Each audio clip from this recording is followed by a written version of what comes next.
All right, I got to make a couple of adjustments here real quick. Where's Federa? He had his Wi-Fi crashed at home, fucking New Yorkers. So we just upgraded he's to on 1 his gig way. here, so 1 gig. Yeah, seriously. I negotiated a deal. I got it for less than half price. Let's see here. Let me go to log in here and edit this real quick.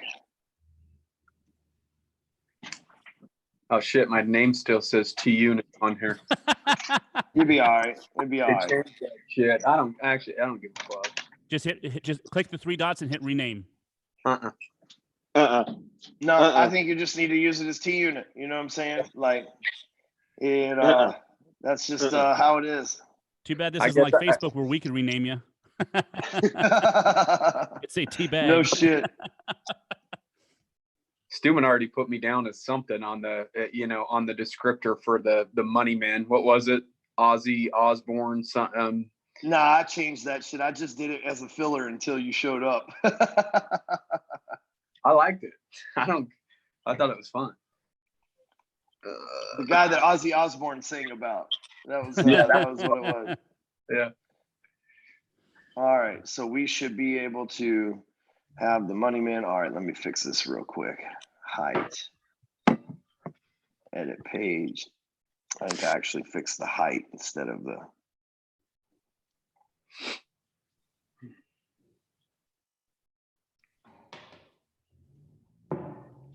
Daniel, stand up. I want to make sure you're wearing pants, bro. Oh, I'm not. I got gym shorts on. I'm going hard. I look professional up top. You are, dude. That's why I call you out. You look all professional up top, dude. At least I'm keeping it real. Yeah, no, for sure. I got my Mexican sandals, my house shoes, bro. You know what I'm saying? The shoes you get from the swap meet, the indoor swap meet. Dude, you're ready. You're ready just to change your shirt. You're in your PJs. You know how I roll. If it makes everybody feel better, I'm in gym shorts too, so it's all good. Yeah. It's all good. Am I the only one on here with pants? Yes, probably. Okay. I'll take them off then real quick. Hold up. It's funny because right now it's like, when I talk to people, they're like, sorry for my kids screaming in the background. And I'm like, yeah, mine too. It's all good. It's all good. Yeah. It's normal. I've learned to tune it out anyways. So. Well, if you're just joining us, here we are. We're here to answer your questions for the evening. And what I'm going to do as your fearless moderator and facilitator is introduce everybody really quick because we have some financial experts on here. And then what you want to do is below this video, you can ask your question. And the whole reason that we're here is because each one of us, myself excluded, each one of us has an expertise in the lending or small business or IRS or tax or financial advising. We all have an expertise somewhere. There's something in the background of your stuff, Trevor. I don't know what the hell's making that noise, but it looks like it's you. So anyway, so what we'll do is I'll introduce everybody real quick. And so that you know who is who, and then you can ask your question below, and we'll spend the next hour and a half or so just answering your questions. This is about the ability to give back to you guys. So go ahead and start asking your questions below, but this isn't a presentation in the sense of, hi, I'm Ryan, and we have shit to sell you, and here's my buddy Jonathan and Jeff who have shit to sell you. It's like, literally, we know you guys have a ton of questions right now. And we know that there's a ton of things that we can help you out with. And so I wanted to gather people that I know are experts across the field and be able to answer those questions. So we'll start in the, if you're seeing the same screen I am, which I'm pretty sure you are, to my left is, we look like the fucking Brady Bunch, by the way. To my left is Daniel Blue. He is out of Las Vegas, and he is an expert in retirement accounts, such as your 401k. A lot of people right now got laid off from their job and they have a 401k. What Daniel can do is he can help you access that money. You don't have to have, the thing is, your 401k from the company and your financial advisor you don't have to have that money just invested in stocks and ETFs and everything else. There's some things that you can do that he'll talk about here in a few seconds to pay off credit cards and things like that to keep your debt low right now. And honestly, if you got a little bit of money in a 401k and you got laid off from your job, it could be a huge blessing, because the amount of money you could save by paying off your credit card debt and stuff like that may be more than the income that you were making anyway. And I know that sounds a little far-fetched, but I'll let Daniel here take a couple seconds to kind of explain. So he is the president and CEO of Quest Financial, where they advise people what to do with their retirement account. So Daniel, kind of tell us, like, give us a 2-minute or less overview on how you can help people tonight. Yeah, so just call me Peter Brady. I haven't got my hair cut for like a month and a half, so I look really shaggy right now. So in a nutshell, what we do is we'll take someone that's got a 401k from a previous employer or an IRA and help them convert that into a self-directed retirement account. And two main benefits are going to come from that move. Number one, you're going to be able to access the money without paying penalties and taxes. So as you alluded to, if you have credit card debt where you're paying 10, 15, 20% interest, and then you have this 401k or IRA and it's only making you 5, 6, 7% a year on your money. Well, if you're making 5 or 6% a year on your money, and then your debt's costing you 20%, you're going backwards, right? So having the ability to access your own retirement without paying the penalties and taxes is huge. And then being able to have other options. Most people just think that the money they have in the retirement account, they're just in the stock market and that's it, no other options. That's not true. You're not just handcuffed to the stock market. If you have a self-directed account, you can invest into alternative assets that have no ties to the stock market. So when you see this crazy stock market going up or down, there's investments out there that are not correlated to the stock market. Awesome.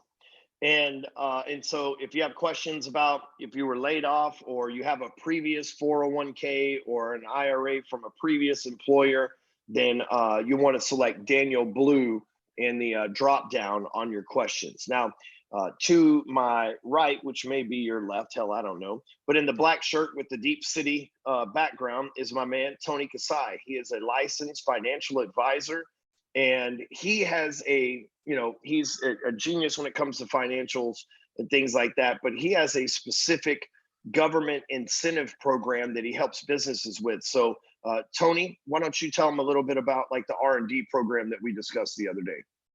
Ryan, thanks for having me. Before I get started, I just wanted to take a quick moment. This morning, one of our colleagues, Tom Keenan, who you know well, Ryan, he posted something about somebody within his inner circle taking their own life. And that kind of hit home with me. And I just wanted to briefly just share with everybody that if you do feel that way, pick up the phone. I think anybody in Ryan's circle, my circle, would be glad to help out. And more importantly, if you guys are doing okay, just make a post on your socials. Specifically reach out to elderly people. I don't think they ever thought they'd see something like this, especially if they're widowers. So I think that would make a big impact on everybody.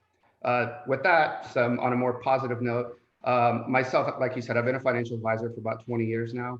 And I stumbled upon a little incentive program a couple of years ago that I started helping my clients with that own small businesses. So if you own an S Corp, C Corp, LLC, sole proprietor, and you've been paying taxes, there's a pretty good chance we can look into a program. You get a check within 4 to 6 weeks, hopefully. And it's not a loan. You don't pay back any interest. You don't ever owe it back. It's a government incentive program. So if you're a business owner and you pay taxes, meaning you pay in, and you own an LLC, S Corp, things like that, like he said, sole proprietorship, then you may have some questions for Tony. He's got a very interesting, something that I'm doing right now that we've actually submitted paperwork with, to be able to get some money back from the government that you're owed. That's kind of one of the crazy things is a lot of people, if you don't know the tax law, if you don't know the lending laws, if you don't know the government grant programs, like there's a ton of money out there that people just don't know about that they're missing out on. But it's like, if you don't know, you don't know. But now tonight you have an opportunity to get that information to where you can find out if you qualify to get a little extra money back or not. And look, I talked to an FBI agent earlier this week, unrelated to anything with this. And even he said, he's like, hell, I hate paying taxes too. I would have done the same thing, So nobody likes paying taxes. And anytime you can minimize your amount of money that you give to the government, whether it's taxes or sales tax or anything that you got to pay, you should definitely look into that option. So down below me, to my left, and again, my left and right may be different than yours, but see, black shirts are the entrepreneur, uniform. That's the new suit. So you see a lot of folks here wearing black shirts tonight, right? So, but with the professional microphone setup is my man, Jeff Ducharme. Jeff is a business broker. So if you've thought about buying or selling a business, he is someone who is one of our coaches at Break Free Academy, which there's only two. That is an esteemed position for me to trust you to advise our clients. Trust me on that. And Jeff has been running with me for several years now, and comes to my office once a month. We talk on the phone regularly. We're close friends and acquaintances. And one of the things that when Jeff was with us in Cabo, Tony was there as well. Tony said Jeff is one of the few people on the planet that knows what I do. And like nobody knows what I do, but like Jeff knows. So Jeff is a well-educated, knows a lot of things about small business loans, selling and buying a business, how to make things set up. And so Jeff, tell us a little bit about yourself and what you do for a minute that I didn't already say. Sure. Thank you so much. So as a business broker, a lot of times people think, oh, you're like a realtor. I'm like, no, not so much. We actually work. Just kidding. We have a lot more put upon us than just buying and selling a business. There's a lot of legal liability that we help our clients get through, so it's not dumped on them. And more than that, we're there to help maximize their position. So whether they're the person buying the business, the person selling it, or the person negotiating, however it ends up being, we can help them navigate a lot of things they've never thought of. You said something that's incredibly relevant right now. Many people don't know. Just like some of the stuff that Tony does, some of the stuff that Jonathan does, and that Blue does, people just don't know. And you can't take advantage of things when you don't know. So part of our job as a business broker is to help people find out about the stuff they don't know when it comes to buying, when it comes to selling, and when it comes to making their business worth more.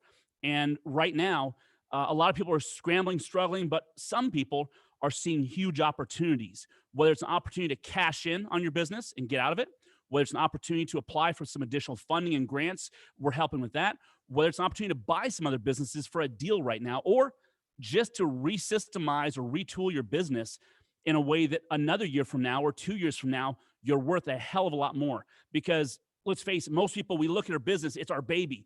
People think it's worth a lot more than it is because they haven't put the systems in place. They haven't done the things necessary to make it more valuable as an asset. In fact, that's one of the things we talked about last time at your office with all our executive members is how to really do that, not just talk about it, but how to do it. And so that's what we work with a lot of clients on, consulting, coaching, as well as making the process, making the business sale happen. And so this has been a crazy time, but at the same time, this is opportunity. Just like the people, those of us that went through 08, 09, and some of that stuff going on, we came out of that. Some of us made a lot of money because we figured out how to take advantage of those opportunities. Yeah, me too. And I think a lot of the people on this call right now, we're taking the wisdom, we're taking the stuff that we've learned from a school of hard knocks, from making those mistakes before and seeing it. This ain't our first rodeo. And so we can help people navigate this, help people make money from being well-positioned. I don't mean making money by taking advantage of people, but making money by seeing the opportunities, seeing the options that are available for them, whether it's buying, selling, scaling your business, whatever it may be. You know what's crazy, guys? We've already had 60 something submissions for questions since we've been rolling for 11 minutes.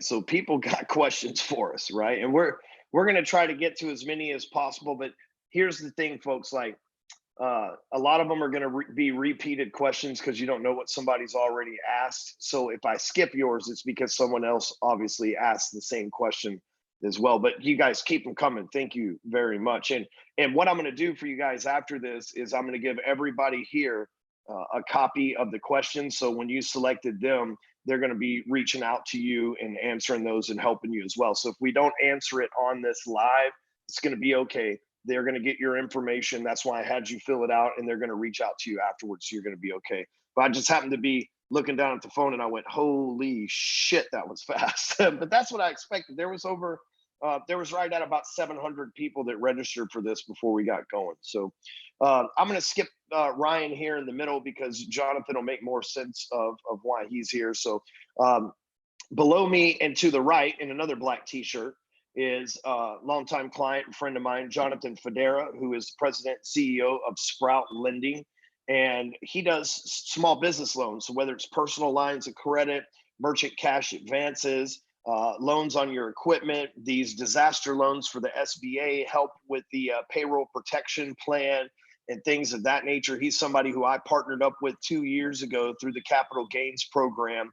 And we've been working, which is another esteem, just like with Jeff being a coach at BFA, partnering up with somebody to create a program through Break Free Academy is a very esteemed thing too. We don't let very many people do that because we vet them. And in order to be able to create a program with Break Free Academy, you have to be good at it because it's like a record label. I'm not going to let somebody who can't sing be on my record label with their album. So Jonathan Federa, why don't you take a couple minutes to tell us a little bit about you and your experience and everything else? Sure. Thanks, Ryan, for having me. And, we started Sprout probably 5 or 6 years ago. I was tired of the way the industry was being run, not being transparent. So I reached out to you. You allowed me to make capital gains. And, like you said, we do everything from SBA loans, term loans, equipment financing, lines of credit, invoice factoring, even personal loans now. So we're just trying to match up our clients into the best program they qualify for. And obviously everybody knows it's been a little hectic. It's a little scary right now if you're a business owner. And we're just trying to help guide people through to come out of this much better. Because like everybody else said on here, there's two people, and Andy says this all the time, there's two people that are going to come, that are going to make this through. You're either going to be worse for it, and you're going to blame, your situation on what's going on, or you're going to pull out a lot stronger and see the opportunity. And you know what? All I'm focusing on is the opportunity, and most of my clients are too, and so is everybody on this call. We have really no reason. Right now, there's more money flowing through the government than ever before. You have no reason right now. Like I run debt-free businesses, but we're in the process of getting a SBA disaster relief loan because I look at life on margins, right? If the government's willing to give me a 3.375% loan, surely I can make 5 or 10% off of their money. And if they're willing to do that for 30 years, surely I can do that and pay it off early. I've never taken a loan, and fortunately for me, my business is thriving right now. It's actually up because more people need to learn the internet than ever before. Thank God you guys are finally coming around to my way. But the truth is, like, dude, sometimes there's offers you can't refuse. Absolutely. And whether you like the guy or not, the president of the United States is a business owner. And so he's pro-business owner. Mm-hmm. And he's taken money, and instead of just giving it to the big banks, giving it to us. Now, something you've got to understand when it comes to these SBA disaster relief and PPP loans right now too, is, Bank of America, this thing just happened Friday. So what happens is they passed the law on Monday, and the banks got the underwriting guidelines on Friday, and those changed twice. So a lot of people think things are 100%. Oh, it's free money from the government. That's not always the case, and that's usually not the case. Actually, it might be free interest from the government, but not free money. So it's kind of like the headline in the news. Jeff Ducharme convicted of murder, and it turns out Jeff's not convicted of murder. They made a mistake. Well, they put that, we made a mistake, at the back page of the news. Okay. And so that's kind of what happened with these loans. So it's not free money. So I don't want you guys to think that you saw some sensationalized clickbait thing on free money, because it's not. They've now decided just to forgive the interest. So be careful what you get educated in, who tells you something, because a lot of the people out there pitching the shit didn't read the last page of the newspaper 2 days later. But here's the crazy thing is Bank of America had to lay off a lot of people, just like every other business. They're a big business. On Friday at 9 a.m. when they opened, at 11 a.m. they had 58,600 applications, and they had to close it down. Wells Fargo and Bank of America and Chase all had to petition the federal. Yeah, they all had to petition the federal government to raise the cap of the overnight lending rate to $1 trillion a night. Now, to put that in perspective, in 18 days, that would be the equivalent of our national debt, right? This is unprecedented times, guys. And so the reason why I say that is if you're thinking about borrowing the super cheap money, if you're thinking about getting your hands on the paper, dude, you after tonight, you do not need to wait, because the longer you wait, and you can't go to a big bank either. You just can't do it, because if you go to a big bank, they don't have the people to keep up with 60,000 applications in 2 hours. Who the fuck? There's no workforce on the planet that can keep up with that, right? So you got to move quick if you're trying to get your hands on this, because there's going to be only a certain amount of people let in, and then the money's empty. It is what it is. That's just how it works. So I want you guys to understand that. And then Ryan here is your personal loan underwriting processor, correct? That's correct. So Ryan, tell us a little bit about your background. So, well, with personal loans, it's just a completely unsecured, no collateral. The good thing about this is the fact that you could utilize this for either consolidating debt, paying some things off. You know, if you do pay off credit cards, obviously it's going to boost up your credit score, can help you either qualify for SBA loans in the future. You can also use it for startup businesses. So if you're wanting to start up a business, there's really no startup business loans that are out there right now. So you can utilize this capital to do that. And that's what we've been doing a lot of lately and helping a lot of our clients out. Perfect. How long you been doing that, Ryan? I've been doing a little over 10 years now. Okay, so you got a little bit of season under your belt. A little bit, yeah. We weathered the storm in 08 as well. So it was not easy, but we made it happen. Well, they say it takes 10 years or 10,000 hours to become an expert. So you have both. So that's awesome. Very nice to meet you, by the way. Thank you for being on here tonight. A little side Thanks note, for having Ryan. He actually Yes. came through capital gains to come over to the business side. Well, hot damn. And then, and then joined Sprout and never looked back. So Yeah. it works. Well, you guys are both welcome then, I guess I should say, for being there. I feel like I was Thank the you. broker of that deal. You So- were. And then last but not least, my man T-Unit down here. This is Trevor Crowley. He is one of the partners of Easier Accounting, and they own a very large accounting firm. Now, first of all, disclosure, Trevor is not a CPA, but he has somebody on here tonight with him that is a CPA. And Easier Accounting is when people hit us up in the Sales Talk with Sales Pros group, or they say, hey, who does your account? Who's your accountant? Who's the bookkeeper that we should hook up with? He and Kale, which is his partner, who isn't on here tonight, because why overkill with things? But and honestly, Kale's just not as good looking as Trevor. The facts are the facts. And so anyway, those are our go-to guys. When someone asks me, hey, who do you recommend for accounting or a CPA? It is always Trevor. So Trevor, just tell us a little bit about your background real quick, and then also introduce the CPA that you have with you. Yeah, no, my background's in sales. I was a sales guy for, many, many years, made decent money in sales, started investing into businesses. After owning several businesses, we found out that the accounting industry has definite gaps. We jumped from accountant to accountant, CPA to CPA. The communication lacked, couldn't get P&Ls on time to even evaluate the business. There were just so many holes that we saw inside of the industry. So we kind of looked at each other at that point, just being serial entrepreneurs already at that point. We saw an issue that we felt like that we could solve. So we hired an accountant to come work for us and operate the accounting side of our current businesses. And then we slowly started taking on clients for Easier Accounting in 2015.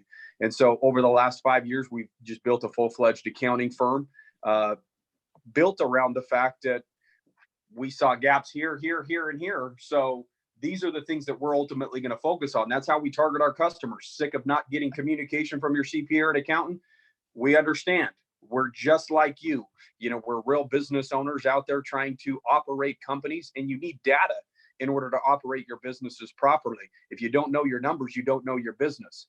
And so that's what we do here at Easier Accounting, is making sure that you have the information that you need to operate your business at making sure it's optimized, right? So numbers don't lie, right? If you see on paper that you're losing 10 grand in a month, you're going to make a change much quicker than if you think you might be losing money with your business. So having numbers stare right back at you is a very, very powerful thing. And that's what we take pride in here at Easier Accounting, is giving you access to the information that you need to operate a business at its peak. So I do have Jared with me. And by the way, none of these loans that we're going to talk about can happen unless you have a couple years tax returns and updated P&Ls, right? And so that's where we kind of come into the picture, is if you're trying to get to the point where you can qualify for a loan, the window of opportunity is going to be slim, as Ryan just barely stated, because so many people are going to go after it. We're already getting inundated with phone calls saying, hey, I want my P&Ls. I'm trying to submit for loans. And so that's one of the biggest things that we're doing on a day-to-day basis right now, is getting individuals the information that they need in order to get approved for the money that's out there and available for their company. So I do have Jared Hall with me. There's Jared. He's wearing the Entrepreneur Black, as Ryan stated. We switched shirts. I was wearing that one, but I told him that he can be the entrepreneur on the phone call tonight. But it Jared gives the CPA more personality. I get it. So he has his master's degree in accounting. Jared's worked for us for, is it 7 years? 8 years now. So he's amazing. He's basically the individual that oversees the day-to-day operations of Easier Accounting. So we're happy to have him. All right, perfect. Well, now we'll get into the Q&A section. And I think this is going to be a repeated question, so we'll start with it tonight. This is for Jonathan, okay? This is a guy named Ryan Larson. He says, I have 2 businesses. One is a partnership. I own 40% of the partnership. This one is my biggest concern. I have lots of bills and fewer customers lately. Owners and some part, most of the time, 4 owners and some part / most of the time employees. The other is a single member LLC. I own 100%. This one has been feeding me while I build the other one. This one is just me. I occasionally hire help, but nothing steady. Can I or should I apply for a business or SBA loan with both or just one? I would apply with both. When you're applying with the one with the multiple partners, they're all going to have to be on board with it and get a completed application in.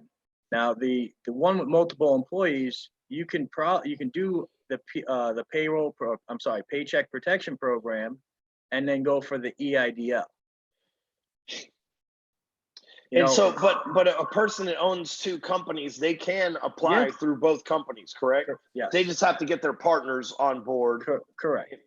And one thing that I want you to clarify too is the government is very specific on what you can spend that money on, right? It's not like you just won the lottery, correct? On the PPP, you have to use it for payroll. Nothing else. Utilities, rent. There's an allotment for utilities, rent, and interest on loans as well. But it has to go to those areas. I don't know, and I don't think anybody knows how they're going to follow up in a few months to see, but I would not chance it. The last thing you want is gotcha, bitch. You Yeah, know what exactly. I mean? Yeah. Now, on the EIDL, you're never, ever, ever in our lifetimes going to be able to borrow money at worst case, 4% over 10 years. Right. Worst case. But you can't take the PPP deal out and go spend it on marketing. That will not work. Do not do that. Okay. Do not do that. Unless you want to go to federal prison, where I have been and many others have been for making mistakes, do not do that. So 75% of it has to be towards payroll. The other 25% goes towards what Jonathan was talking about, whether it's rent or utilities. Gotcha. All right. This one is for Jeff. This is from James Dudley. It says, I am a sole owner / 1099 contractor. Do you think there are any SBA programs that I could qualify for? So this is what's interesting, unique right now. And Jonathan and I have had this conversation. A lot of the SBA lenders we deal with, and we deal with some of the biggest in the United States, they're all telling us the same thing. The whole 7(a) program, 504, all the other programs, their lines of credit, everything else, it's so far on the back burner right now, they ain't touching it. Jonathan and I talked to one of the vice presidents of a pretty good sized bank. And she said, look, don't even bring us somebody unless they walk on water, have an 800 credit score, have piles of cash in both pockets, and basically don't need a loan. Because otherwise, they're not going to touch it. The SBA has overwhelmed the banks. And here's the other thing I'd like to say. A lot of people are making the banks out to be the bad guys. But with the changes that happen every other day or so, that's why they're pulling back. because if they don't follow the guidelines, they lend this money and the SBA doesn't back them, they're out millions and millions and millions of dollars. So to the question about the 1099, there are some funds available. In fact, that was one of the clarifications that just came out between employer and employee, whether you be a 1099 type employee. As a 1099 tomorrow, Friday tomorrow, the self-employed and 1099ers can start applying for themselves. So I would highly recommend you look at the PPP and the EIDL and the whole other alphabet that you can apply for yourself. You will be able to qualify for some of these so long as you can document that money. And as a 1099 or self-employed person, you will be able to qualify for these programs, which, oh, by the way, are better than the 7A and the 504 anyway. As Jonathan said, you ain't going to get money that's cheap anywhere else, and especially with these kind of terms. So I would highly recommend, if you're already looking at the lines of credit or 7A or whatever with SBA, pivot and look at what they're putting in front of you right now, because it's a streamlined process. There may be some delays. It's not going to show up. You're not going to get a magic bag of money next week. But if you go through this, you may find that you get more money at a better rate and with less headaches. Gotcha. Thank you, Jeff. A lot of these questions now, and I'm going to ask them for all of you guys because all of you have listed, but a lot of these are going to revolve around the SBA. So I'll be bouncing back and forth between Jonathan and Jeff, probably more than the rest, but I have seen all of your names come through. But this one I want to ask, and again, I'm not going to be able to get to all of them, folks, because there's like 90 of them at this point. But a lot of them will be repetitive. So I'm going through and picking the ones that a lot of people will repeat. This one's from, I won't say his name just to keep it anonymity because of the issue here, but Jonathan, this one's for you again.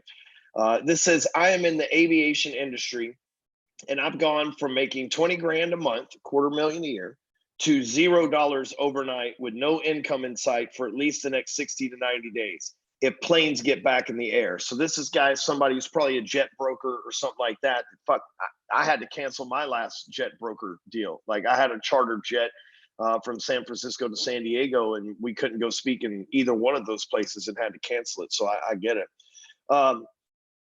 I make too much money though to qualify for the $1,200 stimulus check, right? And how do people like me, and there are bunches of us whose lives have been turned upside down financially, apply for help? He owns 3 properties and 2 renters don't want to pay rent and are not going to pay rent for April, said they're not going to pay rent, and they don't return calls. But he does have an LLC registered, but he didn't show any income for 2019. Can anything like this be done to help somebody in this situation? Does he own the jet business? Is he a jet broker, or is he just work for an airport? Well, so he didn't list that, but it sounds like he owns a jet brokerage. I'm just guessing a jet brokerage, Okay. but he owns something in the aviation industry. Maybe he's even a pilot, right? Maybe he doesn't own it, but maybe he's a pilot. But making $250,000 a year obviously puts you outside of the stimulus expectations. But he is a real estate investor, so my guess, he says he has an LLC registered, but not showing income for 2019. But the IRS is fucking closed. So they're really looking for 2017, 2018 taxes, correct? Correct. Yeah. The 19's on extension till June 15th. And if I'm wrong, Trevor can yell at me. It's July, I think. Yeah, it's July. July, there we yeah. go. All right, cool, July. So no, you don't need 19 to apply for any of these. So if he owns a business, he could do EIDL, okay? If he is employed, like 1099, as Jeff said, tomorrow, go for the PPP. And if not, file for unemployment. Now, unfortunately, one of the things I'm in the same boat with him with renters. I have a lot of real estate properties, and that's a tough situation. Maybe Jeff, because me and Jeff are in that same boat, can shine some light over there. So a couple things that I'll mention and add on to that. So depending on how you're running your properties, your rentals, and obviously I don't know your whole situation, but it'd be a good thing to sit down with your CPA and look at the requirements, because that's income to a company. It's not specifically off one property. They're not going to lend on a property, but if you have it set up as an LLC, my CPAs have told me, I'm not giving advice, and Trevor, you can step in here, but they're looking at the income. So that would be a good one to look at EIDL. Depending on the state you're in, and again, I'm not an attorney, I didn't stay at a Holiday Inn Express, but some states are putting things in to protect landlords because all this rolled out. The very first stuff, by the way, when it said they weren't going to evict, what they were talking about was not tenants. If you go back and look at the original stuff, it was not tenants. It was those of us that have the notes on the house, the landlords. They weren't going to foreclose on us. But all the tenants thought that mean, yay, we don't have to pay rent, free money. Wrong. That's not what it meant. But now some of the states have come in, actually most of them now, have enacted some mandates where you cannot evict them. It doesn't say they don't have to pay. So there's going to be some other remedies on the back end for this. And like I've told a lot of people, look, we're all in this together, whether you're the landlord or the tenant. If either one of you want to be just a jackass to each other, you're going to pay for it later. Trust me. So if you're a landlord that's trying to screw your tenants, you're going to pay for it. If you're the tenant trying to screw your landlord, trust me, we're going to get rid of you sometime. Okay. And it's going to hurt And you. you're going to fuck your credit up. Right. you know? Exactly. And so it's a good thing to look into for your investment properties running through a company. Look at the EIDL for that. Also check your state. Some states have some other relief programs going on that may impact that. And then I'll just tell you personally, one of the things I'm doing is I'm sending care packages to all my tenants. In fact, I've already done most of them, whether it be my commercial or my residential, because I want to show them that, one, I care about them. Two, I want to be personal so they don't just think they're screwing over some big management company. And three, I'm going to send pictures of my kids. I got skinny kids. It looks like they don't eat. They eat all the time, but they look skinny. So they'll feel bad for me. Okay. So find ways to connect with your people more than just pointing at a law or a mandate, and make them realize they're paying money to you that feeds your family, not some big Fortune 500 company. When people realize that, it's a little more personal, they have a tendency to be willing to work it out a little bit better. You know, that's a good point. So let me just for those of you that are renters and tenants and stuff, let me just put this in perspective for you. If you owe your friend $50 and you don't call them and you don't show up and you act like you're not a friend anymore, the next time that friend sees you, he's going to slap the shit out of you, or you're not going to be friends no more, or he's going to have unwanted words to say with you. But if you owe your friend $50 and you call him on Friday and you're like, bruh, I ain't got your money. You know, I'm working to get the money back. Times are tough. We made a mistake. I fucked up. Can I give you $5? Can I give you $3? Right? Your friend's going to be like, dude, I love you. You're my friend. I'll do whatever I can to make this relationship work out. But if you ghost your friend, now I'll take that one step further. If you owe the dope man $50, right, and you go ghost him and he sees you on the street, it's going to be like that scene when Bruce Willis saw Marcellus Wallace on Pulp Fiction. You know what I mean? Versus if you try to work the shit out. So the thing is, like Jeff said it best, don't be an asshole right now. Try to work shit out with the people. Like my landlord, I'm not hurting for money, but my thought process is, well, fuck, if they're not going to charge us rent this month in the office, I might as well hit them up and see if they're going to charge us rent or not. And we're 9 days into the month and they still didn't have an answer for us. So I just paid them rent. You know what I mean? Like, I didn't need the money, but I thought, hell, if they were on some kind of deal to where they didn't need rent, then shit, I'll save 10 grand in office rent this month. But we stayed in contact with them. We said, hey, do you want us to pay you? How's this going on? We can't work in the office. Do we have to pay for it? Let us know. We'll get it taken care of. And they worked out with us and they said, we just don't know. So I just went and fucking paid them anyway. So do the right thing is the bottom line. All right, this next one, this is for you, Daniel. It was actually addressed to me, but it's a better question for you. Again, some of you guys, I won't mention your name for anonymity purposes, but this says, right now, if I have $100,000 liquid, what do you recommend doing? Daniel, I think that's a really good question for you because you advised me. Yeah, is this liquid in a retirement account, like a 401k or IRA? Or they got 100 grand cash in the bank. So teach them your stuff about how they can do what you taught me the other day. Yeah. So let's just say you are an entrepreneur. You have 1099 income, some kind of LLC. If you are a business owner in any way, shape, or form, there's a really good chance that you can set up what's called a solo 401k. And the biggest benefit that this vehicle has is you can stick up to $57,000 into this account per year. And the money you put in, you can contribute that under a Roth contribution. So if you are a business owner and you have this money liquid and the business is paying you enough money to justify those contributions, and that's why you want a badass CPA like Trevor and Jared, where they can structure your income that you pay yourself you can max out those contributions, put $57,000 a year into a Roth solo 401k. The beauty of that is you pay taxes on the seed. So that 50,000, you pay taxes on that, you claim that as income.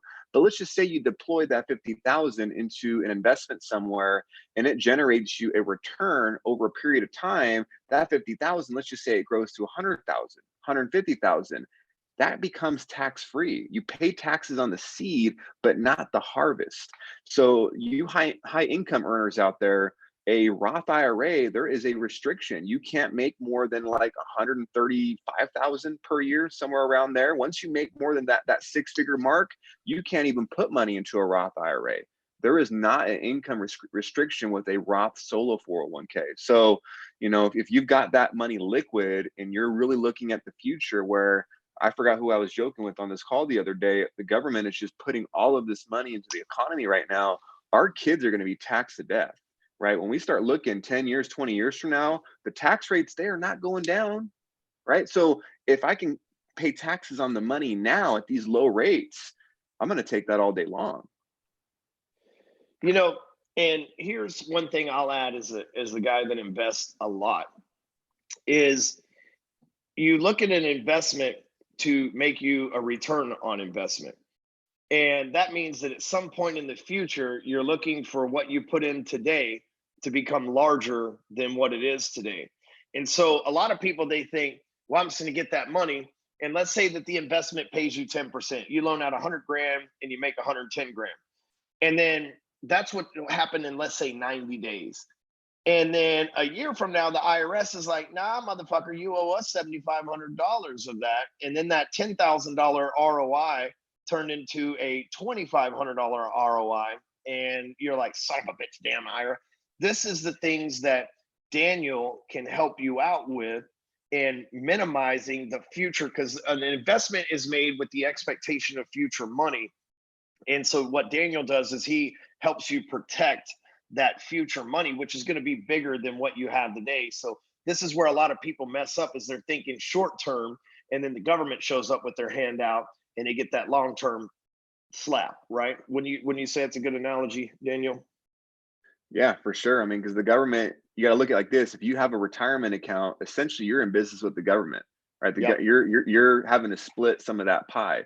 And if you can minimize, you know, how much you have to share with the government's going to get theirs no matter how you like it. In an investment, it's all about the return, right? How much are you making? 5, 10, 15% a year. But then you got to look at the taxes too. How much you going to pay in taxes? And that impacts what you actually keep, what goes in your pocket. Yep. Thank you very much, sir. Tony, this one's for you, buddy. Says, how do we find out more information about your R&D program? We own a consulting firm, S Corporation, that currently operates a hair salon, a YouTube channel, and a subscription box service process to start. So how would somebody go and find out if they qualify or more about your stuff? So I think generally speaking, it takes about 15 minutes. And what we've been doing is I just jump on the phone with you, ask you some generic questions about your business, about your structure, and then we look into exploring it further. If you guys have specific questions, you're welcome to email me. But I think the litmus test that I find is that, and the statistic, which is 95% of small business owners will qualify. So if you're doing anything in your business in the way that you described that question, the gentleman is, or lady, but basically, if you're doing anything significantly different in your business today before the virus. So this incentive program did not come about because of the virus, but there's actually talk of them expanding it by 25%. So it's part of tax code. It's been there since 1980s. Basically, essentially, so what you do is you look at it as you say, if you have an S Corp, C Corp, LLC, and you paid into it in taxes, we have a discussion. It's free, doesn't cost anything. The CPA firm that we tapped into will basically do this complimentary. They only get paid kind of like a lawyer on contingency. So if they recover you money, they paid. If they don't, we are separate ways. So it's as simple as just shooting us an email, setting up a time, 15 minutes, and then we just go from there. And you should receive your check in about 4 to 6 weeks. Interestingly enough, the CPA firm got off the phone with the IRS last week. And there's a mandate from the IRS right now that dictates anything that involves a rebate or money coming back to you has to be put ahead of the line. So they're not doing any taxes, anything that involves you owing them money. Believe it or not, they've expedited our files. So now we were being quoted 2 to 4 weeks. So I'm speculating here, but I think the clients that we're working with will get this money in their hands before any SBA money. And believe it or not, the IRS actually pays you with interest. So this money is coming directly from the Treasury. You're at the head of the line. It doesn't cost anything for you to figure it out or to find out if you qualify. And you just shoot us an email, Tony@alternativebusinessstrategies.com.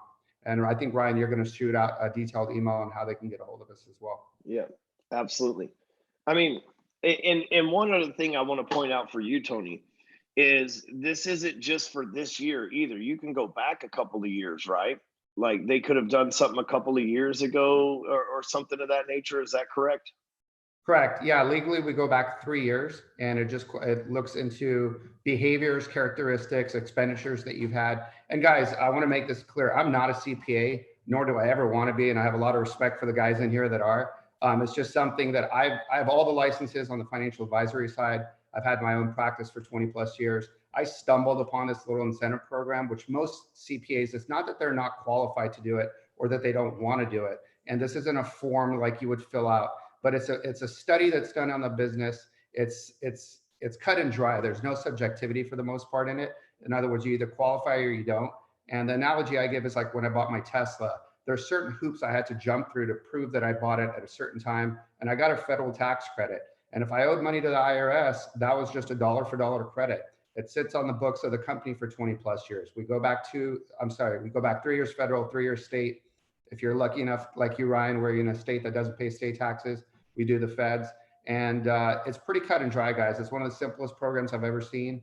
And again, shame on me, but for 20 years of being a financial advisor, I didn't know it exists. Most CPAs, if you ask them about it, know about it. They know it's legit. They just know it's something not in their wheelhouse. So yeah, but you absolutely nailed it. We go backwards, and then every year you can apply for it, and you need a new study to apply to your taxes. Cool. Ryan, this next question I think is going to be up your alley. This is from a real estate agent, and he's saying, how does any PPP or SBA loans work for realtors? Are they an independent contractor or a sole proprietor? But I think that's more on the personal side. I could be wrong, but I think that's probably something you could answer better. So on the personal side, I mean, really all that they're going to be looking for would be either 2 years tax returns. We have to have income that's at least over 50,000. The approval amounts can go up to 100,000. It's the terms are anywhere between 36 all the way out to 72 months. They can use that as a bridge loan. There's no prepayment penalties. So if they wanted to, take that money and do what they needed to with it, and then if they were able to get either the PPP or the EIDL loan, they could use it to pay that off. But it's completely, the way that they can use the money is basically however they need to. So I just want to say real quick, I'm not licensed to do anything but drive cars and motorcycles. And I do have an extra license. That's a motorcycle license. So I guess I'm one up on a lot of people. But if you're a real estate agent and you get paid personally, you are a 1099 independent contractor. You do not own a business. Okay. I'm just telling you as a guy that used to do mortgages. So there is no SBA loan for you because you are not a small business person. Okay. However, you can get personal loans if you have taken care of your finances and have a good credit score and things of that nature. So if you are a real estate agent that's been affected by this, that doesn't get paid in an LLC, now it's okay. Like a lot of you real estate agents have teams. So you're like the Ryan Stewman team LLC, and the Keller Williams, for example, pays you, the Ryan Stewman LLC team, and then you have payroll for your administrative assistant. Now that's different. You're an actual business. But if you're just Ryan Stewman, the guy that sells for Keller Williams, for example, you are an independent person, you are self-employed, and if you're not paid through an LLC, then you cannot get any small business anything because you're not a small business. You are a person that gets paid, that does your own taxes at the end of the year. So I just want to, I could be wrong. Somebody correct me if I'm not, but I'm just putting that out there because I know I'm right. This next one is for you, Trevor. This says, oops, let me go back one here. This says, Ryan Stewman, why are your funnels so awesome? Because that's what the fuck I do. Okay. Where the hell did the one I had for Trevor go? 1 second here. How did I get 20s? Yes. How are you like?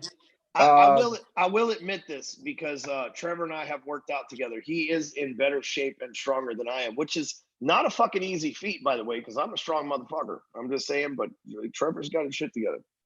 So here we go. How will the government differentiate between payroll for employees and payroll for contracted employees? I have them on our tax return from 2018, haven't filed 2019 yet. We've already described that that's not a big deal. Please expand if you can when it comes to payroll for contract employees and payroll for actual W-2 employees when it comes to the small business administrative stuff.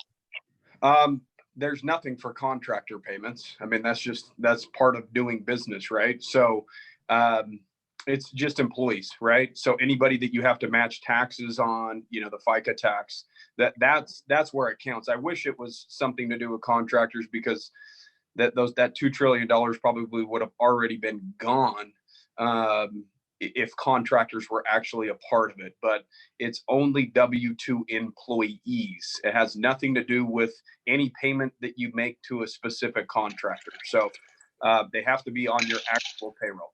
So easy enough answer there, ladies and gentlemen. Yeah. All right, Jeff, you're up again. How do I determine the value of a business in my industry that's no longer operating, but would be a good roll-up complement to my existing business when things get rolling again? So it sounds like they're thinking about buying a business and they want to be able to determine the value of buying a business now while things are down and it's not doing any business. Right. So if it's not doing business now, a couple things. So let's make this real simple. There's 3 ways to value a business. There's 3 valuations. There's the asset valuation. There's the future earnings model, which takes in some risk factors. Don't want to get into that. Just know it's one of the ones. And then finally, there's market valuation. And that's where they compare multipliers in your specific industry code to figure out what's the right multiplier versus what your brother-in-law's hairdresser's friend told you. Okay. And then what you do is you take those 3 valuations and you blend them together and you weight them. So if the business is not operating, then most likely, and I don't know the exact business you're referring to, but most likely it's going to shift more towards the asset valuation.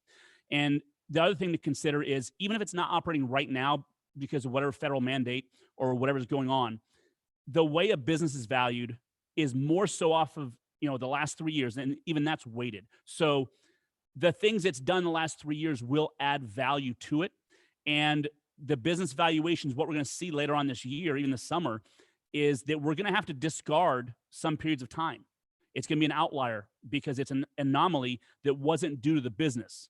There's a big difference if a business hits the dirt and just stops operating, has to close its doors, versus it's not operating right now because the government says I can't. That's a whole different story. So that's going to impact it.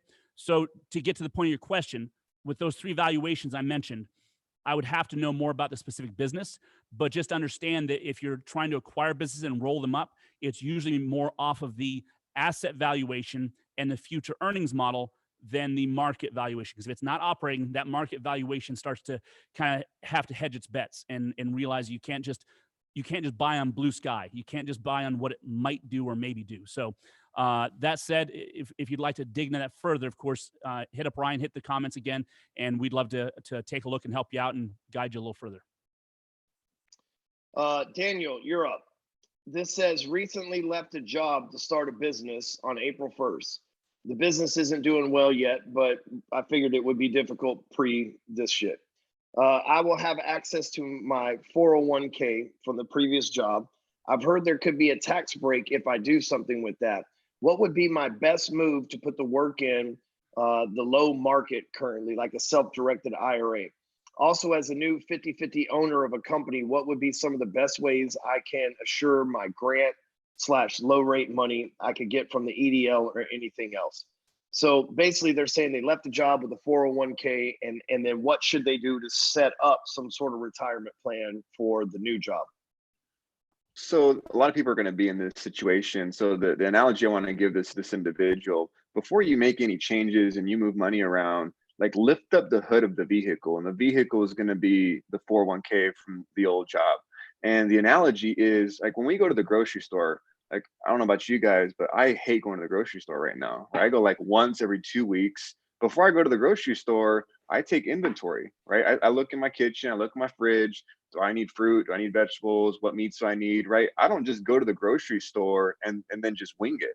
Same thing with our money. Before you move money from a 401k or an IRA, take inventory and know how much you are paying in fees. Know what kind of returns you're making. Most people, when they have a 401k and they're in mutual funds, they have no idea how much they're paying in fees. There's a little strategy that you can do, and every single one of you with the 401k or an IRA that have money in mutual funds, that have money in an index fund or an ETF, Google the name of these investments. On your statement, like the second, third, maybe fourth page, there's going to be a section that says holdings, that says positions. It's going to say you've got $25,000 with American Funds, Euro Pacific, R6, or whatever the name of it is. Google the name of that mutual fund, and you'll be able to see what that mutual fund is actually doing. I like a website called Morningstar. It's very easy to navigate. You just type in the name of the mutual fund on Morningstar, and it's going to tell you your 1 year, your 3 year, your 5 year, your 10-year returns. And not that past performance is going to indicate future results, right? We know that's, never the case, or sometimes it is, sometimes it's not. But shoot, I'd rather know the track record. I'd rather have some history behind what this investment's doing. And then when you're looking up that mutual fund, there's what's called an expense ratio. An expense ratio is an annual fee that you're paying to have that investment. Are you paying 0.5% a year? Are you paying 1% a year? All of that stuff matters. So before you make a change, take inventory of your money right now. Look at your 401k, look at your IRA. And I always tell people, and I'm not securities licensed, so I'm not here to push a security or a stock on you, but 2, 3, 4 times a year, look at your retirement portfolio. Look at how much you're paying in fees. Look at what kind of returns you're making. And once you know that, you'll be able to make a better decision on whether or not to make a change with that money. Let's just assume, to answer this question, let's just assume that this gentleman or this gal has a money in the 401k from a previous employer, and they're not happy with it. They don't like the stock market. They don't like what it's in. Depending on their business structure right now, they could convert that money into either a self-directed IRA or a solo 401k and just control their money a whole lot more. Maybe pull some of it out to fund their business, use as working capital, maybe invest outside the stock market, just have more control over your own money.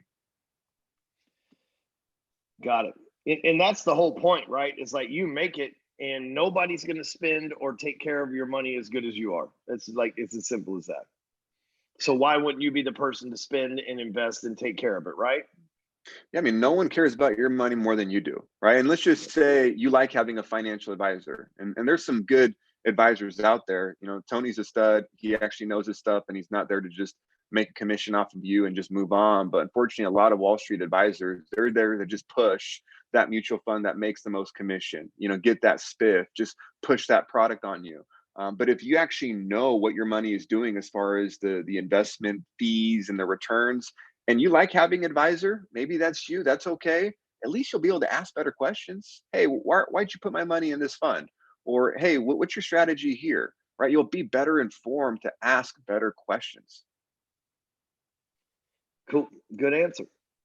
Tony, this next one's for you. Pretty simple, but I'll let you answer it. It says, what is the actual name of the program that you were talking about earlier? So if you guys just Google R&D tax incentives, letter R, the and symbol, D, R&D tax incentives, tons of articles on there. I think I mentioned this to you, Ryan. In 22 years plus of being a financial advisor, we've done REITs, mutual funds, annuities, and thank you for the compliment, by the way, Daniel. Unfortunately, any one of those, you Google it, there's good stuff and bad stuff about it. Annuities, Susie Orman says they suck. Other people think they're great. Mutual funds, same thing. This is one of the only things that you won't see anything bad about it. All you'll read is that they're pretty complicated to do, that it's the most underutilized incentive program out there, and that you need a competent person to apply for it. So that's why I'm super open about it. It's nothing there's no secret sauce. I work with a lot of CPAs and we kind of do the staffing portion of it for them. A lot of CPAs are there to do your taxes. And the other thing I think worth pointing out is CPAs, and Jonathan probably will adhere to this, they're there to do your taxes really good, to look at for all your legal incentives that you guys can do, to structure you, but they're there to do your taxes. They're not there to come up with strategies for you. And so this is one of those things that's very time consuming. And I believe Amazon is probably the number one or the second most recipient of this incentive program. So when people say, well, Amazon doesn't pay taxes, it's not because they're doing anything shady offshore. They are one of the few companies that apply for these incentives and get a ton of them. All the big names, anybody that's doing over $250 million already applies for these and gets them. So that's that stat that I told you earlier. 95% of big business apply and get this credit. It's the 95% of small business owners that qualify for it but don't apply for it that I think is an underserved market. And the reason for that is CPAs are not allowed to work on contingency. They have to bill you hourly. And this is a very time-consuming process. So if you're a small business making a couple of million a year in revenue all the way up to 100 million, and your CPA said, well, it's going to cost 20 grand to find out if you qualify, you'd probably say, no, that's okay, I'll pass. So what we've done is kind of as put together a team to meet the demand of that middle consumer, if you will, a middle taxpayer who's getting underserved. And if we can find you the credits and you actually are going to get a check in the mail, that's the only time you're going to pay. Other than that, you're going to spend some time. And right now, time is there. So I think it's worth looking into if you have a small business. I just want to say one thing about Tony, who I've known for roughly 3 months now. And first of all, he's one of the nicest people that I know.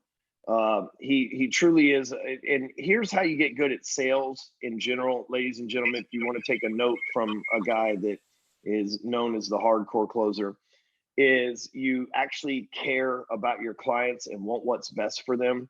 And Tony is one of those guys that he probably cares too much to a fault. I think I have this sneaking suspicion that Tony's stupid rich. And because he's stupid rich, he's not trying to be retarded rich, for a better phrase, right? And because of that, there gets to a point like me. I had a guy the other day hit me up and he said, I'm making $4 million a year. I want to make $100 million a year. And I said, well, what the fuck can you do with 100 you can't do with 4? Like, I'm over here living on 3 like it ain't nothing, man. I literally live on 150 grand a year and drive a fucking Lamborghini and a McLaren. I got a different car for every day of the week, if you manage your money right. And financial advisors are a good one, knows how to manage their money right. So I think Tony does this stuff like, I understand it's a power move for him, but if I was going to suggest a financial advisor to somebody, it would be somebody who cares, not somebody who needs to pay their mortgage this month. And I know for a fact that Tony is that guy that really has your best interest. Daniel just said, nobody spends your money the way that you spend your money. And I think the second best thing to that would be he should totally be the litmus test of a person that cares about your money as much as you do. And I don't say that because Tony pays me some kind of referral fee on the back end for sending them financial advising clients. We don't have that kind of agreement. I don't just say that because he's a client, but man, like Jeff can attest to this too. When you meet somebody and you see their true qualities as a human, first of all, Tony was with me for 3 days before I even knew what the fuck he did for a living. Right. And most people, they're with you for 5 minutes and everybody in the goddamn room knows what they do for a living because they've already told you and pitched you. And I just want to make that clear with, like, he's one of those guys. So if you're looking for a financial advisor, I don't know what his minimum is for money, but I feel like, which is why I use him for, we got started with the R&D tax credit ourselves. I feel like he's one of those guys that cares as much about things as I do. And we're going to be doing a lot of business in the future as well. So I know you didn't pay me to say that, Tony, but I really feel that way. I'm not just saying that for lip service. I truly, honestly feel that way, sir. Thank you very much. All right. So the next one is really for Federa and Jeff. And so here's the question. If you were going to start a new business, and we'll start with you, Jonathan, if you were going to start a new business today, where would you begin to secure an SBA loan considering all the current government programs? So obviously there's no disaster relief or payroll protection. So where would you start today with that? How would you go about it? That's a really good question, right? And first off, there are time limits. I'm going to talk a little bit about the SBA because it'll address a lot of questions right now. So the SBA, as Jeff mentioned earlier, is really focused first and foremost on the Paycheck Protection Program right now. All right. After that, they're going to start working on the EIDLs, okay, or the Economic Injury Disaster Loans. All right. We talked about what each purpose is. So prior to this pandemic, I probably had about 15 just regular working capital SBAs ready to go. And they all got pushed, and they were all very, very clean files. They all got put to the back burner and switched over to the EIDLs because that's primarily the focus right now of the SBA and the banks. All right. So what's happening is that the PPP is the focus. So if you were going to start a business, one, I would focus on starting the right business. I'll give you guys an example. Somebody that I am very close with just started a sanitation business, and not like sanitation like garbage. Like they go in and they sanitize office buildings and homes with a certain technology, and it basically disinfects them. All right. And it's approved technology. That's the perfect business to start now. And because of it's going to be in everybody's mind, right, Trevor, I'd be a customer too. So what's happening is that is a perfect business to start now. And because of the pandemic, it's going to keep, steam. I would get a personal loan or equipment financing. So if it's a business that you need equipment for, I would absolutely get equipment financing, and you're going to need obviously cash flow to start. So you can, I'd go to Ryan and get a personal loan to get that initial cash injection. And then I'm going to kick it over to Jeff because Jeff is really, really creative when it comes to raising money. So, and I think you hit the nail on the head here as far as looking at the opportunities for what's the problem now. You mentioned the sanitization one. I actually have a couple of my own clients that are doing that and working. In fact, we even have one in Apex that's doing it too. So instead of just looking at what you want to do, the problem with most entrepreneurs, by the way, most business owners, even most professionals, is they get way too much in their own head. They think about, what do I like? Or somebody tries to give advice, say, yeah, but I like this. Nobody cares what you like. All right. Here's the deal. If you want to make money, you have to solve a problem, and it has to be a relevant problem. So like right now, what are we able to look in the community and say, okay, this is screwed up. How can we help? We've seen other companies pivot and make hand sanitizer, make masks, make ventilators, whatever.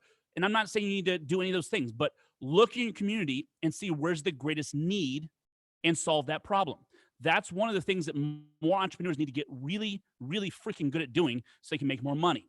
That said, if you want to look at opportunities, as I said earlier, this is a time where some people are going to choose to exit their business.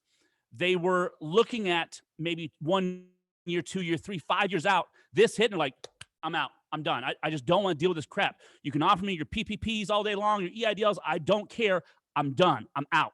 Okay. And there's plenty of those coming to us right now in our brokerage. So that being the case, and the reason I illustrate that is this. There's no SBA loans right now for buying a business. There just isn't. Now, there's for supporting and helping a business. So that said, this is an opportunity unlike others.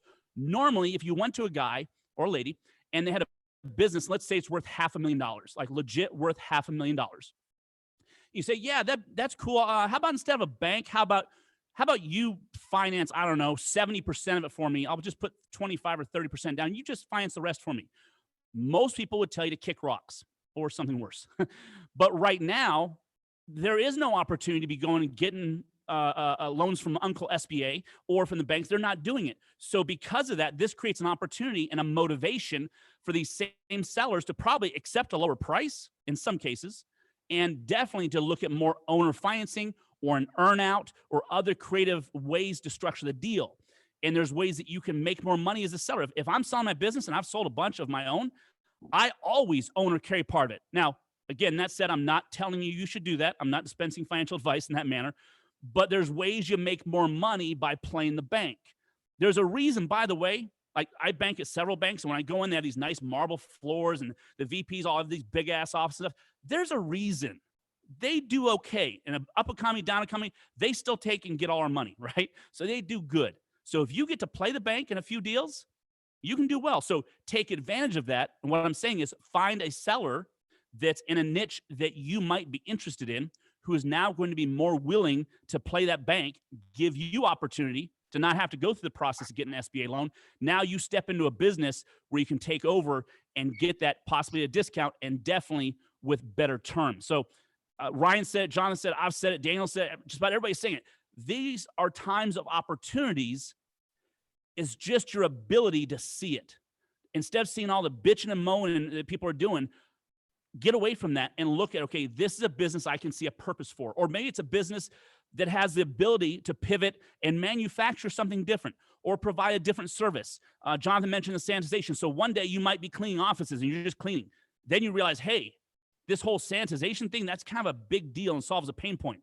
Let's put this aside and pivot and go after this market and, I don't know, rack up a few $1 million in sales. So look at it from that perspective, not just what do I want to do and what do I like to do, because nobody really cares. If you want to run it as a business and not just a freaking hobby, then look at the problem you can solve and then look for opportunities that fit that you could just step into and take a business instead of starting from scratch during very, let's say, chaotic times. So starting a business may not mean just from scratch. It's new to you. Kind of like if you buy a Lamborghini, but it's a 2016. Well, you know what? It's new to you, okay? So if you buy a business and can take it and elevate it to another level based on your skills, your connections, your drive, that's a great opportunity with less risk than a start from scratch business right now. I just want to say nothing wrong with buying used Lamborghinis, you know. So I've heard. or used supercars in general. So, Trevor, this next question's for you. And we'll keep the name anonymous. We'll probably just keep the name anonymous on all these. And I want you guys to know, I'm gonna say this again. At the end of this, I'm gonna give everybody on here the spreadsheet of all your questions. So if your question didn't get answered, there will be people on here reach out to you and help you and answer your questions and everything else. So we got about 15 minutes left because I have a Apex coaching call at 8 o'clock tonight, my time. So as soon as I get off here, I'm going to scarf down my food prison style and then go into coaching for the next hour. So, but here's a question for you, Trevor.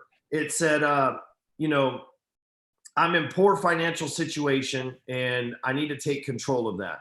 I got fucked up credit, no savings. I'm behind on taxes, all these shit, right?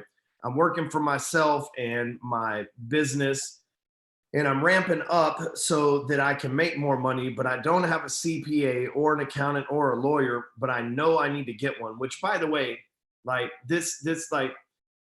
for those that aren't in this situation, don't wait until you get in this situation to get an accountant. The time when you need an accountant is before you need a fucking accountant. Trust me on that shit. Everybody here is nodding because we all know. But I need to hire someone and get caught back up. And I am a sole proprietor. Any advice on getting a CPA or where to start on getting back on track for my finances? Because it's kind of embarrassing just to talk to somebody about this. Well, the reality is, it sounds like that whoever that is, right, is operating a business and trying to make it work. I'm just going to be straight with you. Businesses, 63 or 64% of businesses either break even or lose money every single month. That's just a fact. That's a statistic, okay? So it's not uncommon for individuals to have a real job while they're funding the business, right? Like if your business isn't bringing in money, you've got to figure out a way to bring in money. Now, whether you're utilizing the money for marketing to expedite the growth of your business, or you're utilizing money to take care of past debts, take care of your personal credit, whatever it is. So I own a company called 60-Day Credit Repair as well. If your score doesn't jump up within 50 points within 90 days, we go ahead and just exit you of the agreement, okay? So I charge $1,800. The fact is you can't charge up front for credit repair. It's illegal. We have 0 setup fees. You don't get charged for at least 10 days. everything's done within inside of that 10 days. And then it's an $1,800 contract in the form of $150 a month for 12 months. Okay. So if you can't afford $150 a month to first off start addressing your credit, then go deliver pizzas at night. Okay. Domino's is hiring, Pizza Hut is hiring. Put your ego aside. I think the fact is we get into entrepreneurship because we all have big egos and we want to be recognized and we want the clout of, hey, I'm an entrepreneur. But the fact is the ones that are successful has done the shit that anybody else isn't willing to do, whether it is getting a second job or working extra hours. Maybe you have to be the sales guy, the fulfillment, whatever it is. You need to look at ways that you can trim the fat with inside of your business, as well as taking a look at what you can do outside of your business to help you bring in additional income to start either getting out of debt, fixing your credit. Because the reality is if you fix your credit, you can start getting credit cards. You can go to Jonathan Federa and Sprout and then get a loan to address your tax situation, get a loan to fund your business with an extra 10 or 20, 30, 40, 50 grand in the account, right? So the reality is one of the first things that I would do if I were you is I would focus on addressing your credit situation, because that's going to put you in a situation where you can touch more money. But if you don't have the money to address your credit situation, then you need to find the money. So you don't have a credit problem. You don't have a problem in business. You have a money problem, right? And you, at the individual, is responsible for you to have more income. So what can you do to put yourself in a better situation? The business isn't where it's spitting out money yet. Okay, that spout is still turned off. So should you stay at that spout expecting for something to change immediate? It's not going to happen. Go to a different spout, even if it's a trickle. Something's better than nothing at this point. So I would advise you to sacrifice 6 to 12 months of your life, whether it's working from 5 o'clock at night till midnight, working 7 hours every single night, delivering pizzas, getting those tips, whatever it is. I'm telling you, a lot of people don't understand the power of taking a step backwards, so to speak, right? Putting the ego aside and doing something like that. It could put you light years ahead of your competition or other people that aren't willing to do those things. Everybody that's on this call, that's on your screen, has made sacrifices that other people haven't been willing to make. And that's why we're on the screen. And that's why other people are asking us the questions. And so everybody will attest to the fact that if your business isn't making money, but you still believe in your business, figure out a way to bring in an income elsewhere so that you can still, again, work your business 9 to 5 or whatever it is on a day-to-day basis. But one of your first big issues is bringing in more income so that you can fix your taxes, so you could fix your credit, and also not have to stress so much about raping your business of the money that it does have rather than reinvesting it back into your company. I'm going to take a step further into that too. I'm going to quote a billionaire here. And the quote is, you know what's better than spending money in a strip club? Credit. And that is from Jay-Z on the song, The Story of OJ. And he's trying to, like, if you listen to that song, it really does give you some game. He's trying to give you some game right there. He goes on to say, you know why the Jewish people have the majority of the money in the world is because they are good with credit and money. Now, I will add to this is, a lot of people, they're not good with money. Like Trevor said, if you put yourself in a situation and you're not good with money, you need somebody like Easier Accounting to help you, because what gets measured gets improved. And so you need somebody. I have a CFO for my company, and I have an accountant / bookkeeper, and I have a CPA on top of that. These are all people who help me measure my stuff. It didn't start out that way, but my CFO doesn't charge me very much money a month to put together all the spreadsheets. My accountant doesn't charge you. Trevor's not very expensive. The company, like when you think of what a CPA can actually do for you versus what it costs, the CPA should actually make you money, right? Exactly. And then here's the bigger thing that a lot of people don't understand. If you're broke as fuck, your company's not making enough money to where you got to worry about a big tax bill anyway. Probably a lot of the expenses that you don't think are tax deductible are, and the very thing that you're afraid of, owing a bunch of money to the fucking government.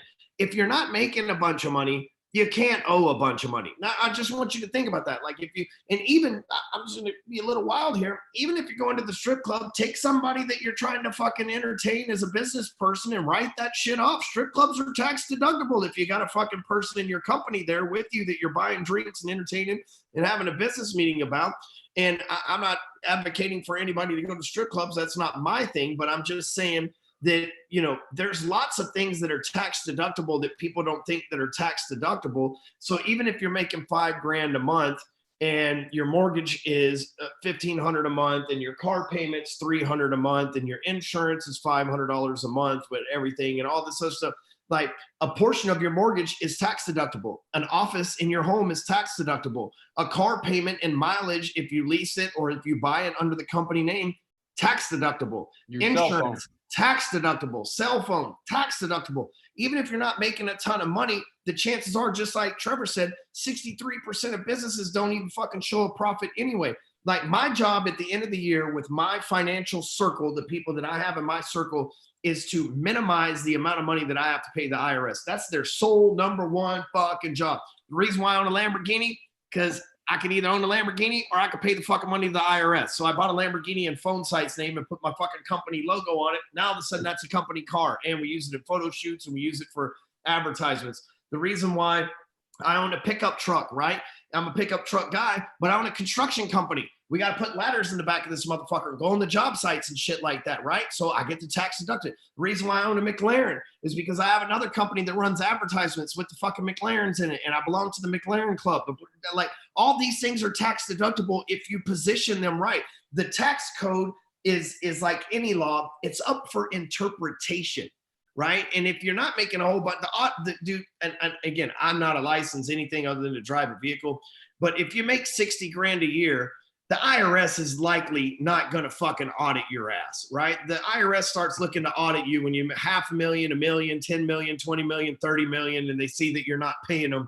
If you're making less than $100,000, or even if you're making less than $250,000 a year, the chances of you getting audited by the IRS are really slim, because even if they audit you, the time that they deployed their fucking agents to go spend a shitload of money to audit your shit wouldn't make them any money anyway. And whether you want to believe it or not, the IRS is in the business of making money.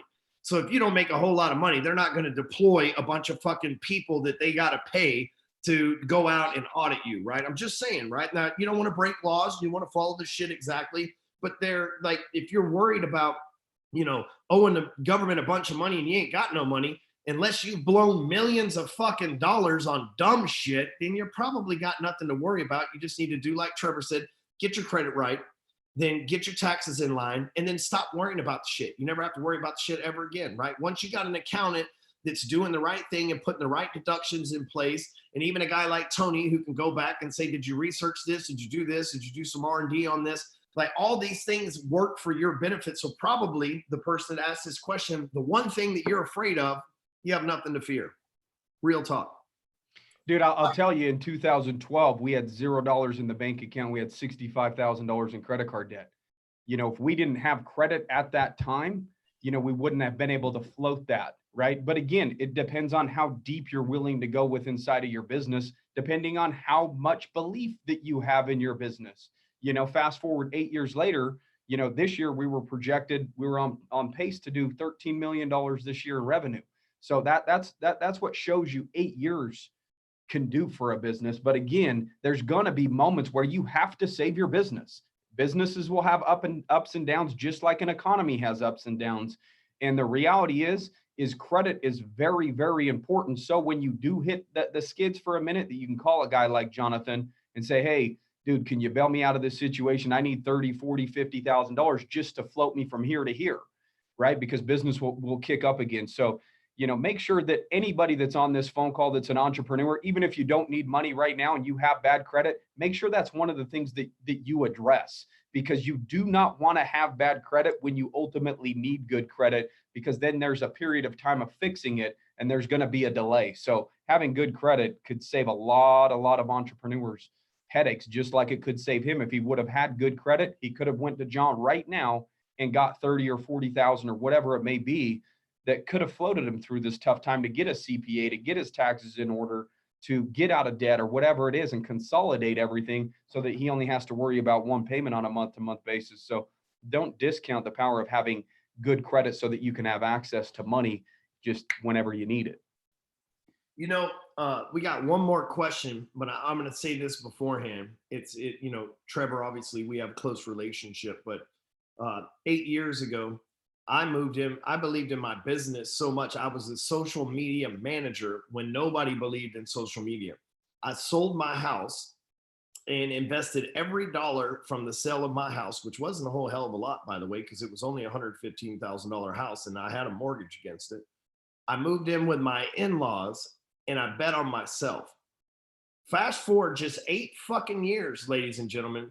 I have a mid-8, I never tell how much money I make or whatever, but I have a mid-8-figure, not low, not high, but a mid-8-figure net worth and a fucking 7-figure per year personal income in 8 years. Just like Trevor said, in 8 years, dude, they're projected to do 13 million this year, just in a year. Like, a lot can change. I tell people all the time, look, I'm wearing a $7 fucking shirt, right? I wear a $40 pair of pants, right? Nobody ever hires anybody because they have a Rolex or a Gucci or a fucking Coach or a fucking Audemars Piguet or Gucci shoes. Like, nobody gives a fuck about that shit. I have never hired somebody in my life because they look sharp. Matter of fact, somebody that looks sharp, I'm like, oh shit, this person's bad with money. You know what I mean? Oh fuck, they got a $500 pair of shoes on. What the fuck are they thinking, right? And so oftentimes we spend money to impress people that we could give. It's like the Fight Club. We spend money to buy things to impress people that we don't give a fuck about. And listen, and if you will sacrifice it, for me, it's been 8 years of my life. I'm sitting here in a fucking $2 million house right now that I don't owe $2 million on because I sacrificed 8 years ago to move in with in-laws and be embarrassed as fuck that I live with my in-laws. But guess what? Now my house is bigger than theirs, and their house ain't small, ladies and gentlemen. In my fucking garage, I'm out of spaces in this motherfucker. Okay. And so the reason why I said I got a lot of car space in the garage. The guy washing my cars in front of the house yesterday, every one of them, and the neighbors came by 2 or 3 times during the day, and one of the neighbors hit him up and said, "How many fucking cars does that guy own?" He goes, "I don't know, but I'm washing 6 today." You don't know, you know? And so, but all that happened in 8 years. And so I tell people all the time, and I still live this way. Like, I have a nice house and nice cars, but that's it. Like, ladies and gentlemen, I'm wearing a Fitbit. You know what I'm saying? Like, I have a nice house, and see, that's the black t-shirts, Fitbit. That's the true entrepreneur spirit. And so here's the thing. Like, if you will sacrifice just a decade of your life, think about it. We're going to live to be 100, 120 years old, right? All of us that are 40, 50, 60 years old, fuck, we're going to live longer than any generation ever before. If you will just sacrifice 10 years of your life, which ain't shit. I did 3 years in prison. 10 years ain't shit, man. If you'll sacrifice 10 years of your life living below your means, you will be able to spend the rest of your life living above everybody who did it, right? And I want you guys to really wrap your head around that shit, because like, this is something that I'm very bold about, because I'm telling you, I see realtors driving these SL 600 Benzes and shit, making 200 grand a year. And I'm like, what the fuck are you doing? Nobody's ever hired a realtor because you drive a Benz. Right? And people meet you at the house. You could take an Uber there and people wouldn't give a fuck about. These internet marketers, like, dude, I'm telling you, I'm about to buy 10 more exotic cars in the next 90 days. You know why? Because all the internet marketers ain't gonna be able to afford theirs, and I'm gonna scoop them up at half the price. You know how I got the 3 fucking exotic cars that I have? Because ball players went out and bought these fucking exotic cars and then broke their hip, broke their knee, got laid off. Somebody didn't make the cut, and I picked up their shit at 50% off. I drive a $390,000 Rolls Royce that I paid 160 grand for, that somebody else paid the $400,000 for. And the bitch is worth more money now than I paid for it when I bought it, because they made the financial mistake and weren't willing to live below their means. But I was, and guess what? I just happen to have the cash, right? So I want you guys to think about that. So last question for Jeff Ducharme. It says, I'm looking for some help getting an investor or capital for my small business. I run everything myself, and the business launched last year. I did 100K in sales in 6 months in 2019. I'm on pace to beat in 2019, and I'm on pace to beat that in 2020. I just can't grow as fast as I would like to due to money issues. Obviously, the Corona shit isn't helping, but there are a lot of opportunities in this particular market I'm in. What can I do to get some infused capital or investors into my business? So I'm going to take kind of two parts of that. So one, so I deal with business brokers. I also, as with most of the people on the screen, deal with investing in other things, whether it be property, businesses, loans, syndications, whatever it may be. And right now, as I'm sure you can guess, many investors, whatever they invest in, whether it be the stock market, whether it be property, gold and silver, whatever it is, an investor is an investor and they're looking at opportunities. And right now, many investors are scared shitless because of all the uncertainty. People want certainty. So if you can show them more certainty in what you're offering versus, say, putting money into a flip house or into an investment or a fund or a stock, whatever it may be, if you can show them more certain, in other words, their belief that they'll get paid out through you is greater than if they throw it in the stock market right now or in a piece of property, wherever it is, then you get to the table. Okay. So that's part one. If you want to be appetizing to an investor, you have to show them not just cool numbers that, hey, you're going to get great ROI with me, but most entrepreneurs don't have their stuff together well enough to justify that. So you've got to show them a stable business, a stable business model. And by the way, I know she said you're the only one. If the business is just about you, you don't really own a business. You own a job. You own the job. You're working for yourself and you might be doing great. Hey, congratulations. I've got a lot of doctor clients that their egos get shattered when I start talking this way. But if the business is all about you, it's not a business. So you've got to get the systems and everything out of your head into paper to make it into a business.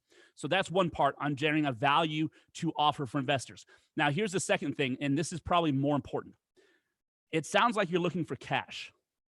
You need more than cash. In fact, you need something that's a lot more important. You need to bring on a partner that's not a commodity because anybody can bring cash to the table. You need to bring on a partner, an investor, or a joint venture partner that brings something else to the table. You've got to figure out what's holding you back. I heard you say that you can't scale. You're hitting a plateau. That's very common. But here's the deal.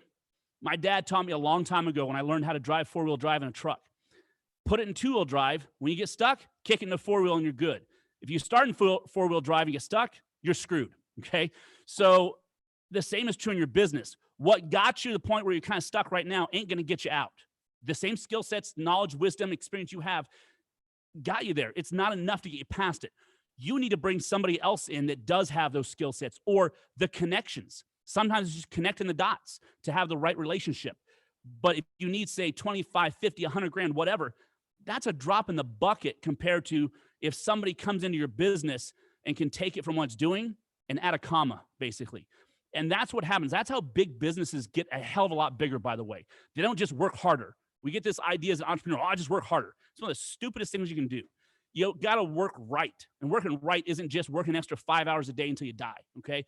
It's having the wherewithal and the vision to see, hey, here's somebody else that's doing what I need to do or has the connection I need. And instead of screwing around for the next 1 to 3 years trying to figure it out, how about I just give them a piece of my business or they pay me or however it works and we scale it. That's how I've grown some of my businesses. In fact, that's how I own parts of certain businesses is because I went in and took part of the business and helped them scale. Now I get some. So look at your business and figure out not just, hey, I need money. That's not always the solution. Now, money can solve a lot of things, but in this case, you need somebody that can take you to that next level. So look in your Rolodex, look in your partners, and look at your people you know, and ask yourself, which one of them can bring something to the table that I can't?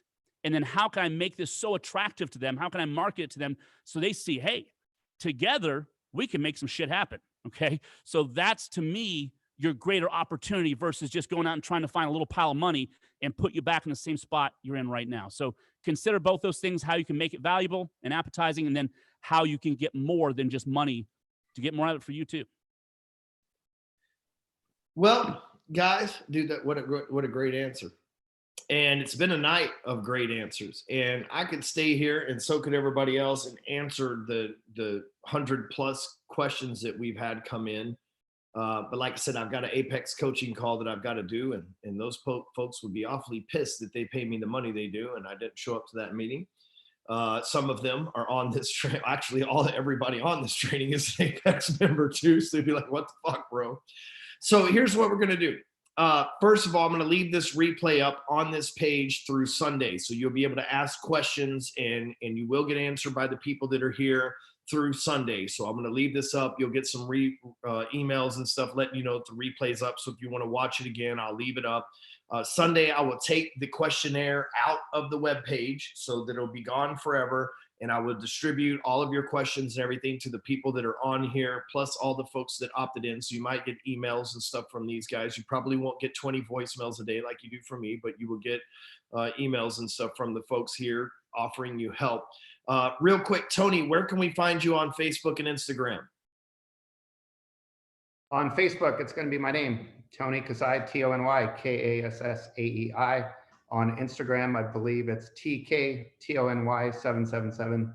Again, TKTONY777. But Facebook's the best place. I try to keep the other one more for personal. Cool. Daniel Blue, where can we find you on Facebook and Instagram? I realize I don't even know what the fuck you are on Instagram. I mean, I know you on Facebook very well, and you have my personal number, but I couldn't even tag you on Instagram because I don't know you. Yeah, I'm ashamed to say I'm not on Instagram. So Okay, well, I know I've known you for fucking 2 years, and I still haven't jumped on Instagram. So shame on me. Yeah, But about you're doing good on a year Facebook, ago, so though, fuck we it, you know? got him an Instagram name. He just hasn't done anything with it. Yes, the IG King in here, Trevor, he did help me reserve a name, since somebody out there actually reserved Daniel Blue, and it's someone that's not even using the account. And I'm like, come on, man. So you can find me on Daniel Blue. As far as Facebook is concerned, I'm pretty active there. So shoot me any DMs, any questions that you have. Federa. So Jonathan Federa on both LinkedIn, all across all platforms. So Facebook, Instagram, LinkedIn, and then on YouTube, it's just Sprout Lending. So Jay Federa, Sprout Lending. Perfect. Trevor. I would say real business owners, either on Instagram or Facebook. So yeah, I mean that's just more of a page for business advice. You know, we have our podcast, all that good stuff, but you know, I answer every single direct message on, again, it's just real business owners. It should be pretty easy to find, but if you send us a DM there, you know, I answer every single one of them. So, And I will say this, like everybody here puts out great content, but Real Business Owners puts out some really good content for you guys on Instagram. So you should definitely follow them there. Even if you don't DM them, that's somebody that I personally follow and share their shit from, because they do a really good job. I'm proud to have these guys as clients, even though I had nothing to do with the inception of that page. They're just I think it's Trevor's just like good looks that make that page happen. You know what I mean? So it's the editing magic. I'm telling you, there's some magic in behind that Adobe Premiere, dude. I don't know exactly what happens, but it'll sure make a turd look pretty. So Jeff. Yeah, it's just Jeff Ducharme on all the platforms. If you can't remember how to spell my name, it's Do Us Harm. Spell those 3 words, pretty easy. Coming from one of the most dangerous, deadly people that I know. That is a scary ass last name. Just saying. So, well, thank you guys for hanging out tonight with us and answering all the questions. Thank you to everybody who asked questions. Again, if your question didn't get answered, it's okay. I'm going to be turning over your data to these guys so that they can answer your questions and reach out to you. So don't fret or fear or panic. You will get reached out by all these people. That's the whole reason that we put this together. There's with the amount of following that we all have together, there's no way we prepared on answering every question tonight. That's why we collected your information, so we can reach out to you and answer them individually. Just take notes there. That's called marketing and good business sense. So with that being said, again, thank you for watching tonight. Thanks for all the questions and all the submissions, and thanks to all the panelists here. And you guys have a great evening.